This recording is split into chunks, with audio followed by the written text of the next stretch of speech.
बच्चों आज हम एक बहुत इंपॉर्टेंट टॉपिक कर रहे हैं दैट इज कॉल्ड स्टैट्स। और ये तुमने डाटा हैंडलिंग बचपन में जो पढ़ा है ना, उसी का थोड़ा सा अपर क्लास वर्जन है। तो यहाँ तो मैं तुम्हें 9th क्लास के कंसेप्ट बताऊँ। 10th क्लास के मैंने सारे वीडियोस बना रखे हैं, तो अभी तो तुम 9th क्लास में और 10th क्लास का देखोगे क्या करके। तो 9th क्लास में क्या क्या हमें पढ़ना है, हमें बार ग्राफ पढ़ना है। तो बार ग्राफ होता क्या, मैं साथ के साथ बताते चलता हूँ। इसमें 20 बूंद डाल दे, इसकी 30 डाल दो, ठीक है। तो बार ग्राफ क्या होते हैं? बार ग्राफ जो भी मेरे पास ऐसा डेटा है जो कि कंटिन्यूअस, अब कांच की बोतल है दबेगी नहीं, हो शेक कर उसे यार, लुगाई ऐसे डाल ले, 1 2 ऐसे, ठीक है। मेरे पास एक ऐसा डेटा है जिसमें कोई वो नहीं है, जैसे 10 से 20, 20 से 30, 40 ऐसे नहीं है। मैंने बोला पेन, मैंने कुछ पेन खरीदे, कॉपी खरीदी, पेंसिल खरीदे, शार्पनर खरीदे, इस तरीके से। और ये है फ्रीक्वेंसी, कितने खरीदे, 1 2 3 4 5 6, इस तरीके से मैंने लिख दिया। तो मान लेता हूं ये मेरे पास 7 आर्टिकल है, ये मेरे पास 10 आर्टिकल है, और ये मेरे पास 6 आर्टिकल। छोटा है ना इससे थोड़ा, ठीक है। तो यहाँ पे फ्रीक्वेंसी लिखी जाएगी, कुछ भी हो सकता है यहाँ पे, ठीक है। तो यहाँ पे कोई भी वो नहीं है कि कितना गैप लेना, आप कितना भी गैप ले सकते हो उसके बीच में, कोई वो बड़ी बात नहीं। हिस्टोग्राम हमेशा कंटिन्यूअस में होता है, जैसे 10 से 20, 20 से 30 अभी सिखाऊंगा सारा। फ्रीक्वेंसी पॉलीगॉन भी बताऊंगा सब। अभी तो हम लोग जो पार्ट बना रहे हैं वो अभी बार ग्राफ और हिस्टोग्राम ही पढ़ेंगे मेनली, ठीक है। ओके बच्चों, अभी मैंने आपको हिस्टोग्राम प्रॉपरली बनाना नहीं सिखाया, तो पहले मैं आपको हिस्टोग्राम बनाना सिखा दूं। उसके लिए अलग क्वेश्चन नहीं है मेरे पास, तो मैं इसी में सिखा देता हूँ उसको। इससे करंट भी लग जाता है, कई बार उंगली डाल देती है उसमें, ठीक है।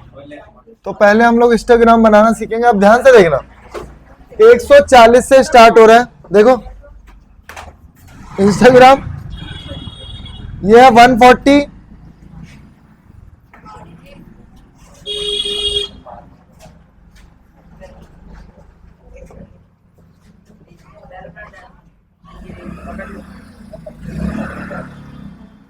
140, 150, 160, 170, 180, 190,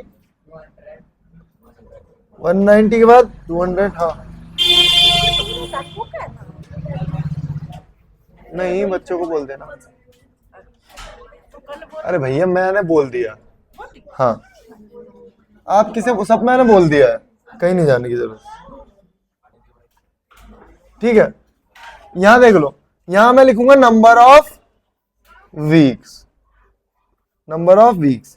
तो वीक ले लेता हूं मैं 4 4 के गैप पे ले लेता हूं, 4 4 8, 4 12, और कम ले लेते हैं, 2 2 का ज्यादा हो जाएगा, लेकिन 2 2 4 6 8 10, बोलो आगे,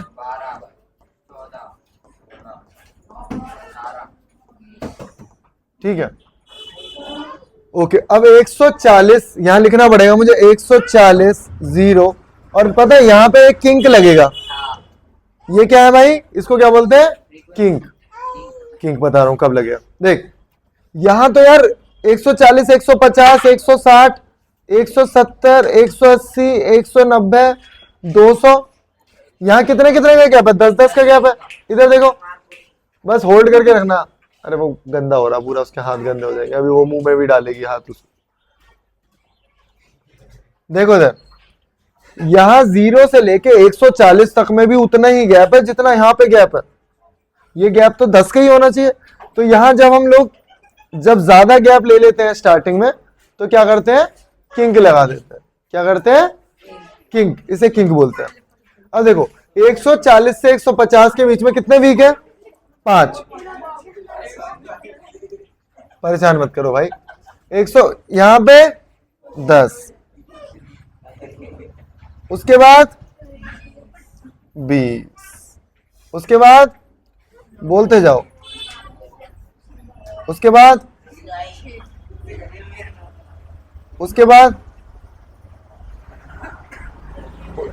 खत्म। हाँ, तो समझ में आ रहा है, ये हमारा बन गया हिस्टोग्राम, और मैं इसी में पॉलीगॉन बनाना सिखा दे रहा हूं। इनके जो मिडिल पॉइंट होते हैं, ये वाला middle point, middle point, middle point, middle point, पढ़ मत लेना, शोर मचाने में लग रहे हो। इनके मिडिल पॉइंट्स को ज्वाइन कर दो, इनके मिडिल पॉइंट को स्केल से ज्वाइन कर दो। ये हमारा क्या बन गया भाई, फ्रीक्वेंसी पॉलीगॉन। कुछ नई चीज है, ठीक है। अब यहां पे कुछ ज्यादा समझने की चीज नहीं थी, क्योंकि ये सारे गैप क्या थे भाई, 10-10 के। जब गैप बराबर नहीं होगा, अच्छा चार्ट बनाने में सबसे पहले ना ये भी देखना क्या ये क्रॉस में सेम है, 150 150 क्या है क्रॉस में सेम है, तो क्रॉस में भी सेम होने चाहिए। क्रॉस में सेम नहीं है तो क्या करना पड़ेगा वो भी मैं बता दूंगा। फिलहाल अभी ये वाला क्वेश्चन देख लेते हैं। इस क्वेश्चन को कैसे किया जाएगा आप एनसीईआरटी एग्जाम्पलर में देखोगे, सॉरी एनसीईआरटी में ही।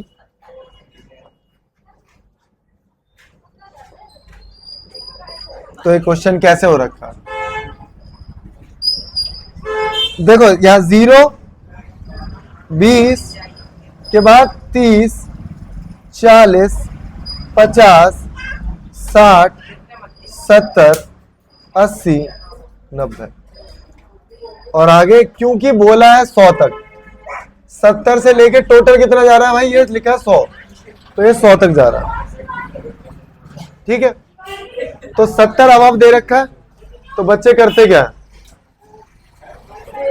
बच्चे क्या करते हैं 0 से 20, अच्छा यहां यार 10 भी होना चाहिए, ये 10 भी होगा, तो 0 से 20 बच्चे, जैसे मान लो मैंने ये ले लिया 2, मैं ना फोटो ही दिखा देता हूँ डायरेक्ट, तुम्हें फोटो दिखा देता हूँ। ओके बच्चों, अब इसका ग्राफ एक्चुअली कैसे बनेगा, टाइम वेस्ट नहीं करते हैं, ध्यान से देखना कि 70 से लेके 100 तक, यहाँ पे 100 आएगा, परी देख लो एक बार, मुंह बंद कर लो, हाँ मुंह बंद करो पहले। ये 0 से 20 कितने का गैप है, 20 का, और बाकी सब में गैप है 10 का, और यहां गैप है 30 का, क्योंकि 70 से लेके 100 तक है, 70 से लेके 100 तक और 30 का गैप है। जब गैप बराबर नहीं है तो ये भी इक्वल नहीं बनेंगे। तो इसके ग्राफ गलत कैसे बनाते हैं बच्चे, वो देख लो। 70 से लेके 100 तक ये 8 बना हुआ और 8 ही बना देते हैं, जो कि गलत है, जो कि क्या है, गलत है। मैं दिखाता हूं कैसे बना देते हैं बच्चे, ये रहा,